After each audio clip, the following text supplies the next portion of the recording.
Allah Subhanahu wa taala berfirman dalam Al-Qur'anul Karim, waf'alul khaira. Berbuatlah kamu kebaikan. Fastabiqul khairat. Berlumba-lumbalah kamu dalam berbuat kebaikan. Segala sesuatu yang menepati syariat, maka ianya perbuatan yang baik. Dan segala sesuatu yang bertentangan dengan syariat, maka ia tidak baik walaupun orang mengatakan baik. Apa-apa yang menepati syariat, ia adalah benar walaupun semua orang kata tak benar. Dan apa-apa yang bertentangan dengan syariat, maka ia salah walaupun semua orang mengatakan benar. Dan kebaikan dan kebenaran itu ukurannya bukan apa yang orang kata, bukan apa yang menjadi penilaian kepada orang. Karena kebaikan itu hanya miliknya Allah. Allah sendirilah yang berhak untuk menentukan apa itu baik dan apa itu tidak baik, apa itu taat, apa itu maksiat, apa itu hak, apa itu batil. Faham Tom? Jadi manusia diberi akal fikiran oleh Allah Subhanahu wa taala dan juga diberi hawa nafsu. Kadang-kadang manusia mempunyai cara berfikir yang mengikut dia betul, atau mempunyai keinginan yang menurut dia suka, tapi syariat kata tak boleh. Contohnya di dalam Al-Qur'anul Karim, Allah Subhanahu wa taala berfirman, "Fa'asa an takrahu syai'an fahuwa khairun lakum, wa 'asa an tuhibbu syai'an fahuwa syarrul lakum." Ada kalanya kamu tak suka dengan sesuatu, tapi itu baik bagi kamu.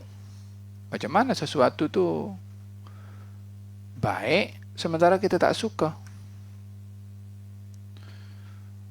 Dalam perumpamaan kita di kehidupan kita keseharian, ubat itu rasanya pahit, ya kan? Budak-budak itu kalau kasih ubat susah dia tak nak.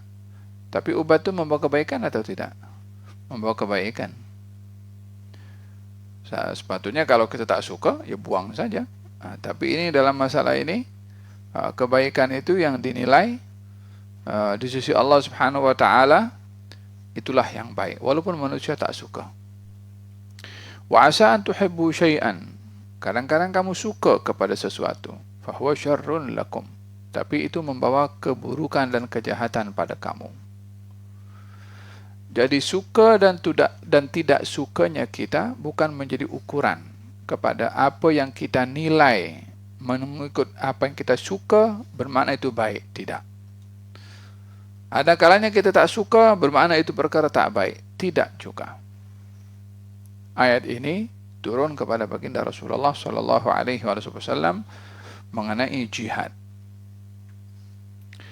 di mana kaum muslimin waktu itu memang susah sukar untuk nak pergi mengorbankan nyawa, sesuatu yang paling berharga pada dirinya, yaitu nyawanya, yang dengan itu dia akan terpisah dengan anaknya, dengan istrinya, dengan keluarganya. Bukan perkara yang mudah.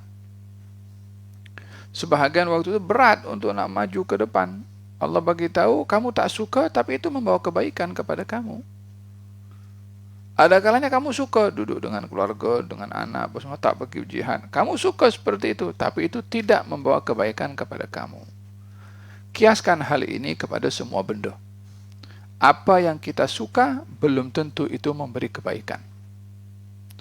Oleh sebab itu, kata baginda Rasulullah sallallahu alaihi wasallam, la yu'minu ahadukum hatta yakuna hawahu taba'an lima ji'tu bihi. Tidak sempurna iman kamu sehingga keinginannya ikut dengan ajaran yang aku datang dengannya.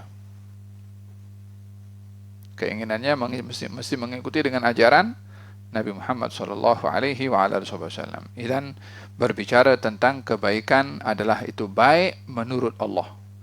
Perkara yang buruk itu buruk menurut Allah Subhanahu wa taala.